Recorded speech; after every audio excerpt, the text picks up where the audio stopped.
సిరికొండ మండలంలో గత 2 రోజులుగా కురుస్తున్న భారీ వర్షాలకు వాగులు, వంకలు, చెరువులు పొంగి పొర్లుతున్నాయి. నిజామాబాద్, కామారెడ్డి, భీమ్గల్కి వెళ్లే ప్రజలకు తీవ్ర అంతరాయం కలిగింది. జనజీవనం స్పందించి భారీ వర్షాలను ప్రజలను అతలాకుతలం చేశాయి. కొండూరు గ్రామంలో కప్పల వాగుకు భారీ వరద నీరు రావడంతో నీరు ఉధృతకు హైలెవెల్ బ్రిడ్జ్ పక్కన ర్యాంపు, రోడ్డు కొట్టుకుపోవడంతో వరద నీరు గ్రామాలకు చేరడంతో ప్రజలు తీవ్ర ఇబ్బందులకు గురవుతున్నారు. అలాగే గడుకోలు గ్రామంలో కప్పలవాగు భీకర పరిస్థితిలో ప్రవాహం కొనసాగుతోంది. జిల్లా పరిషత్ ఉన్నత పాఠశాల నీటిలో మునిగిపోయిందని, భారీ వర్షాల కారణంగా ఆ ప్రాంతమంతా పంట పొలాలు నీట మునిగాయి. పంట నష్టపోవడంతో రైతన్న తీవ్ర నష్టం వాటిల్లిందని ఆవేదనకు గురవుతున్నారు.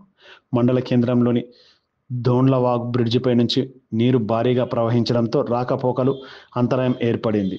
అలాగే చెరువులు, కుంటలు, వాగులు, వంకలు పొంగి పొర్లుతుండడంతో పలు ప్రాంతాలలో ఇళ్లలోకి నీరు వచ్చి చేరుతుండడంతో ప్రజలకు తీవ్ర ఇబ్బందులు తలెత్తుతున్నాయి.